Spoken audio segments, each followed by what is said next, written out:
السلام علیکم ورحمۃ اللہ وبرکاتہ نحمدہ ونصلی علی رسولہ الکریم اما بعد۔ امید کرتے ہیں آپ تمام سسٹرز خیر و عافیت سے ہوں گی اور ایمان کی بہترین حالت میں ہوں گی اور یقیناً بہت خوش بھی۔ اللہ رب العزت آپ کو اسی طرح ہنستا مسکراتا رکھے، آمین۔ اور یقیناً خوش ہونے کے مستحق بھی ہیں، کیونکہ اللہ رب العزت کا ارشاد گرامی ہے فَبِذَلِكَ فَلْيَفْرَحُوا هُوَ خَيْرٌ مِّمَّا يَجْمَعُونَ، کہ لوگوں کو چاہیے کہ اس کے ذریعے خوش ہوں، یعنی کہ قرآن مجید کی جو نعمت ہے، قرآن مجید فرقان حمید جس کو عطا کیا جائے تو یہ سب سے بڑھ کے نعمت ہے کہ جو کچھ لوگ جمع کر رہے ہیں ان سے بڑھ کر یہ نعمت ہے جس کو یہ مل جائے۔ تو یقیناً آپ سب بھی اس خوشی میں بہت زیادہ خوش ہوں گے کہ اللہ رب العزت نے آپ کو 13 جز میں سے 3 جز حاصل کرنے کی توفیق عطا فرمائی، الحمدللہ۔ یہ اللہ کے فضل و کرم سے تھا۔ آج کا لیسن 4 جز نئے ولولوں، نئی امنگ اور نئے جذبوں کے ساتھ سٹارٹ کرتے ہیں، اور خوشی کیوں نہ ہو تو اس کے ساتھ ساتھ رمضان المبارک کی آمد بھی ہے۔ آج کا لیسن ایک ہی آیت مبارکہ پڑھیں گے اور اسی طرح ڈیلی کی بیس پہ ہمارا لیسن تھوڑا ہوا کرے گا، اور رمضان مبارک میں بھی ہم انشاءاللہ تفسیر کے لیسن کی چھٹی نہیں کریں گے، اگرچہ لیسن بہت تھوڑا ہوا کرے گا لیکن اس کو ساتھ ساتھ لے کے چلیں گے۔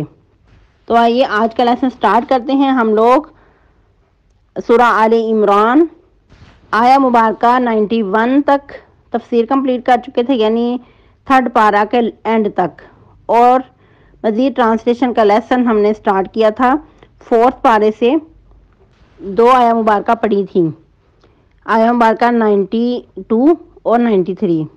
آج مزید 2 آیہ مبارکہ پڑھیں گے اور تفسیر کا لیسن آیہ مبارکہ 92 سے سٹارٹ کریں گے اور ایک ہی آیہ مبارکہ پڑھیں گے۔ تو آئیے لیسن سٹارٹ کرتے ہیں۔ رب اشرح لی صدری ویسر لی امری واحلل عقدۃ من لسانی یفقہوا قولی اللہم بارک لنا فی اوقاتنا اللہم فقہنا فی الدین اللہم انی اسألک الہدی والتقی والعفاف والغنی اللہم الہمنی رشدی واعذنی من شر نفسی۔ اعوذ باللہ من الشیطان الرجیم، بسم اللہ الرحمن الرحیم۔ فمن افترى على الله الكذب من بعد ذلك فأولئك هم الظالمون۔ قل صدق الله فاتبعوا ملة إبراهيم حنيفا وما كان من المشركين۔ ٹرانسلیشن: فمن افترا، تو جو باندھ لے، علی اللہ الکاذب، اللہ پر جھوٹ، من بعد ذالک، اس کے بعد، فاولئک هم الظالمون، تو ایسے ہی لوگ وہ ظالم ہیں۔ قل صدق اللہ، اے نبی صلی اللہ علیہ وسلم آپ فرما دیجئے اللہ نے سچ کہا۔ فاتبعوا ملت ابراہیم حنیفا، تو پیروی کرو دین ابراہیم کی جو یک طرفہ مسلمان تھے۔ وما کان من المشرکین، اور وہ مشرکین میں سے نہیں تھے۔ تفسیر آیہ مبارکہ 92 سے۔ لن تنالوا البر حتى تنفقوا مما تحبون وما تنفقوا من شيء فإن الله به عليم۔ تم ہرگز نہیں نیکی کو پہنچ سکتے یہاں تک کہ اس میں سے خرچ کرو جو تمہیں بہت محبوب ہو، اور جو کچھ بھی تم خرچ کرو گے اللہ تعالیٰ اس کو بخوبی جانتا ہے۔ اس آیہ مبارکہ کے شان نزول میں زیادہ تر جو آراء پائی جاتی ہیں وہ یہی ہے کہ یہود و نصارہ کو مخاطب کیا جا رہا ہے کہ اگر تم خود کو مسلمان کہلاتے ہو تو تم اس وقت تک نیکی کو پا نہیں سکتے جب تک اس میں سے خرچ نہ کرو جو تمہیں بہت محبوب ہوں، کیونکہ ہم پیچھے بھی یہود کا ذکر پڑھتے آ رہے ہیں کہ ان کے اندر ایفائے عہد نہیں تھا، اور پھر امانت کی پاسداری نہیں تھی، اللہ رب العزت کے احکام و فرائض کی پابندی نہیں تھی، حب دنیا، حب مال کوٹ کوٹ کر بری ہوئی تھی، خود غرضی، حسد، انا، مفاد پرستی ان کے اندر یہ چیزیں گڑ کر چکی تھیں۔ تو جب انسان ان چیزوں کا شکار ہو جاتا ہے تو پھر انسان کوئی بامقصد کام نہیں کر پاتا۔ ایسا شخص پھر ہر کام کرنے سے پہلے وہ یہ دیکھتا ہے کہ مجھے فائدہ کتنا حاصل ہوگا، اس کی نظر دنیا کے فائدے پہ ہوتی ہے۔ تو اللہ رب العزت نے اس آیت مبارکہ میں ایک قاعدہ کلیہ بیان کر دیا کہ تم اگر نیکی کو پانا چاہتے ہو، نیکی سے مراد جنت بھی ہو سکتی ہے، کوئی بلائی ہو سکتی ہے، رب تعالیٰ کی رضا ہو سکتی ہے۔ اگر تم نیکی کاملہ پانا چاہتے ہو تو جب تک اپنی محبوب ترین چیز میں سے خرچ نہیں کرو گے تو تم اس نیکی کو نہیں پا سکتے۔ اس آیت مبارکہ میں اگر یہود و نصارہ کو بھی مخاطب کیا جا رہا ہو، لیکن جو اصول و ضوابط ہیں، قاعدہ کلیہ ہے، وہ سب کے لیے ہی ہے، تمام مسلمانوں کے لیے، اس وقت کے مسلمانوں کے لیے بھی اور قیامت تک کے آنے والے مسلمانوں کے لیے بھی۔ اور اس میں یہ نہیں کہا جا رہا کہ جو تمہیں محبوب ہے وہ تم ساری کی ساری خرچ کرو گے، ساری کی ساری دو گے، سب کچھ ہی وقف کرو گے تو پھر اللہ کی محبت پا سکتے ہو، بلکہ کہا کہ اس میں سے خرچ کرو، کیونکہ انسان جب اپنی محبوب ترین چیز خرچ کرتا ہے تو انسان کی انا جو ہے وہ انسان کے اندر سے نکلتی ہے۔ گویا کہ یہ دستور قائم کر کے انسان کی اصلاح کی جا رہی ہے، انسان کو پالش کیا جا رہا ہے۔ کسی بامقصد کام کے لیے، کسی بڑے مقصد کے لیے کسی بھی انسان کو تیار کیا جاتا ہے، اس کو ٹریننگ سے گزارنے کے لیے بہت سی مشکلات کا سامنا کرنا پڑتا ہے۔ یہاں تک کہ اگر جنگی گھوڑے بھی ہیں ان کو بھی تیار کرنے کے لیے بھوک پیاس سے گزارا جاتا ہے، سخت مشقتوں سے گزارا جاتا ہے، مشکل ترین کام لیے جاتے ہیں تاکہ وہ مضبوط جان ہو سکے۔ اسی طرح اگر ہم بھی چاہتے ہیں کہ ہم کوئی بڑا کام کرنا چاہتے ہیں، بامقصد زندگی گزارنا چاہتے ہیں، تو پھر ہمیں مشکلات سے گزرنا ہوگا۔ جس طرح ایک ہیرا ہوتا ہے تو وہ ہیرا چمک کے کب سامنے آتا ہے؟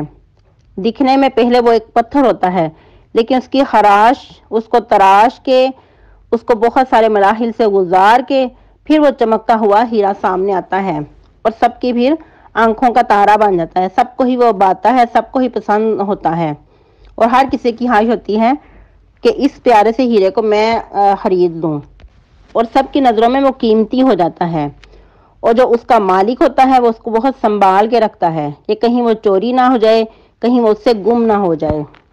اگر ہم بھی خود کو قیمتی بنانا چاہتے ہیں، اللہ کے سامنے اپنی حیثیت بڑی کرنا چاہتے ہیں، تو پھر مشکلات سے گزرنا ہوگا، ہر مشکل کو خوشی سے قبول کرنا ہوگا۔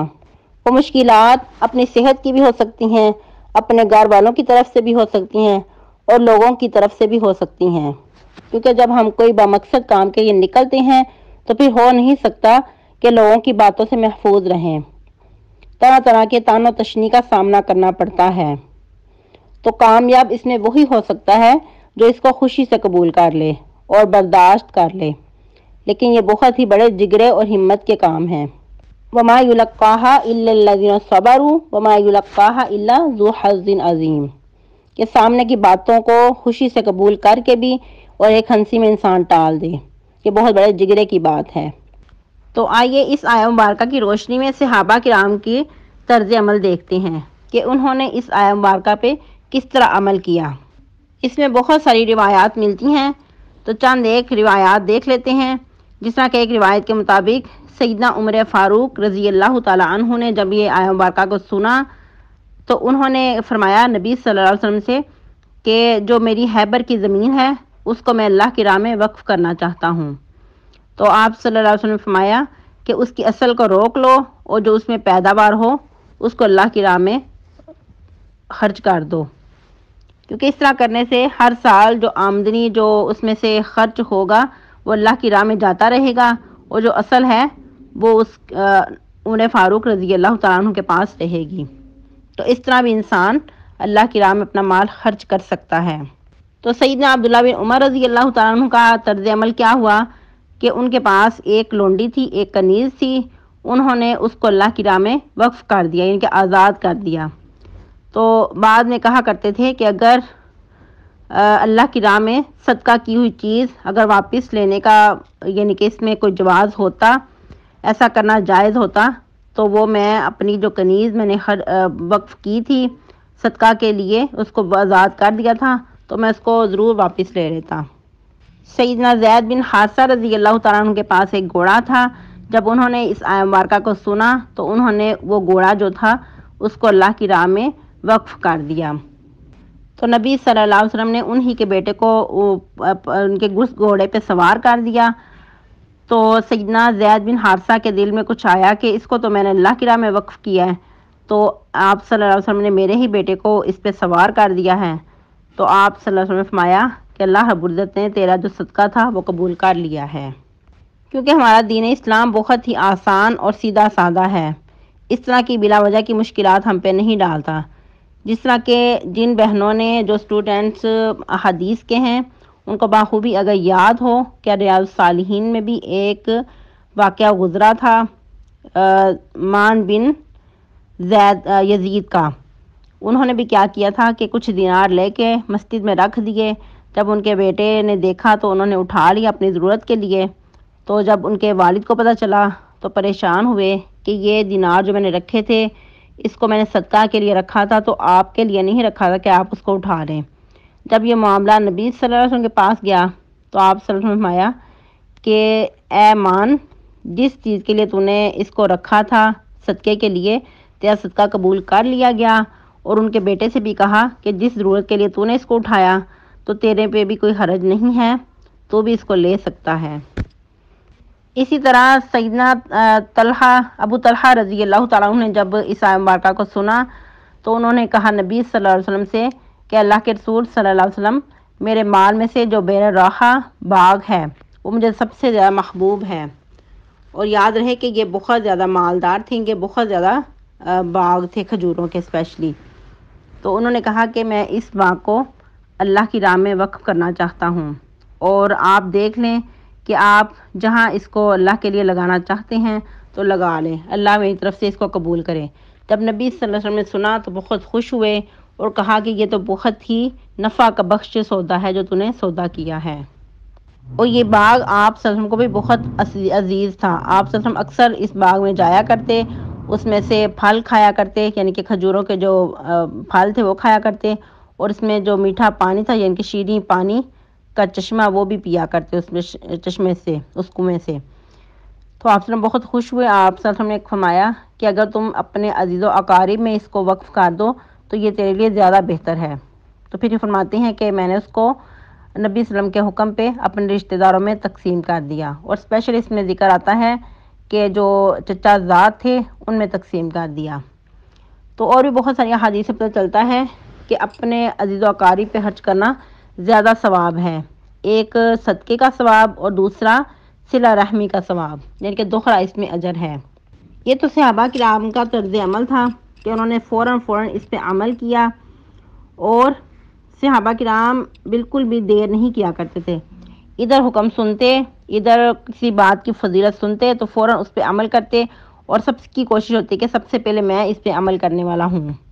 تو ہم سب کو بھی اپنا جائزہ لینا چاہیے کہ ہم لوگ اس آیت مبارکہ پہ کیسے عمل کر سکتے ہیں، اور ہمارے نزدیک ہماری بہت ساری پسندیدہ چیزیں ہو سکتی ہیں۔ اس میں ہماری نیند بھی ہو سکتی ہے، ہماری اپنی صحت بھی ہو سکتی ہے، کیونکہ ہر انسان کو اپنی ذات بہت پیاری ہوا کرتی ہے، اور بعض اوقات انسان بہت بڑے بڑے کام کرنے سے رک جاتا ہے کہ خود کو قربانی کی سطح پہ نہیں لگانا چاہتا۔ اگر ہمیں اپنی ذات بہت عزیز ہے، بہت محبوب ہے، تو اس کو بھی ہم اپنے اللہ کی ان کے رضا کے لیے لگا سکتے ہیں، خود کو کسی دین کے لیے وقف کر سکتے ہیں۔ یہ ہماری نیند بھی بہت ہمیں پیاری ہو سکتی ہے کہ بعض اوقات ہم کسی بڑے کام کے لیے اپنی نیند قربان نہیں کرنا چاہتے، یا پھر ہماری اولاد بھی ہو سکتی ہے، یا کوئی اور ہماری ایسی ایکٹیویٹی ہو سکتی ہے کہ جس کو ہم چھوڑنا نہیں چاہتے، لیکن اگر اللہ کا حکم سمجھ کے اس کو قربان کریں گے تو یقیناً اس آیت مبارکہ پہ عمل ہو سکتا ہے۔ بعض اوقات ہم بہت بڑے بڑے فرائض چھوڑ کر نوافل کے پیچھے لگ جاتے ہیں، تو اس میں دیکھنا ہوگا کہ سب سے پہلے فرائض پہ عمل کیا جائے، اس کے بعد پھر نوافل پہ، اس کے بعد پھر لغویات سے اعراض کرنا، کیونکہ آج کل جو نیو جنریشن ہے وہ بہت زیادہ لغویات پہ اپنا ٹائم ضائع کر رہی ہے۔ اگر اس کو بھی ہم اللہ کی رضا سمجھتے ہوئے اللہ کی رضا حاصل کرنے کے لیے قربان کریں گے، جو لغویات میں مبتلا ہیں ان کو اگر چھوڑیں گے تو یقیناً اللہ کی محبت حاصل ہو سکتی ہے۔ آج کل جو نیو جنریشن کا سب سے زیادہ محبوب پسندیدہ مشغلہ ہے وہ ہے سوشل میڈیا کا استعمال کرنا۔ کچھ لوگ تو ایسے ہی بس فیس بک پہ کچھ نہ کچھ ایکٹیویٹی دیکھتے رہتے ہیں، اور کچھ نہ کچھ لوگ ان کو ڈرامے دیکھنا بہت پسندیدہ ہوتے ہیں، اور کچھ اور ان چیزوں میں مبتلا ہیں۔ کچھ لوگوں کو گیمز بہت پسند ہوتی ہیں۔ تو جو بھی کچھ اگر اللہ کی رضا حاصل کرنے کے لیے چھوڑے گا تو یقیناً اس کو بہت زیادہ ثواب ہوگا اور اللہ کی رضا بھی حاصل ہو جائے گی۔ تو آپ لوگوں نے ایک کام کرنا ہے، آپ لوگوں کا ہوم ورک ہوگا کہ آپ لوگوں نے لسٹ بنانی ہے کہ ایسی کون سی پسندیدہ چیزیں ہیں کہ جو آپ اس کو چھوڑ نہیں سکتی۔ بعض اوقات انسان بہت مجبور ہو جاتا ہے، ان کو چھوڑ نہیں سکتا۔ تو لسٹ بنانے کے بعد آپ اپنا یعنی کہ جائزہ لیں گے کہ کیا میں اس کو اللہ کی رضا کے لیے چھوڑ سکتی ہوں، تو پھر اس کو چھوڑنے کی کوشش بھی کیجیے گا، اور ساتھ لکھیے گا کہ میں اس کو اللہ کی رضا کے لیے چھوڑنا چاہتی ہوں، اللہ کی رضا حاصل کرنے کے لیے۔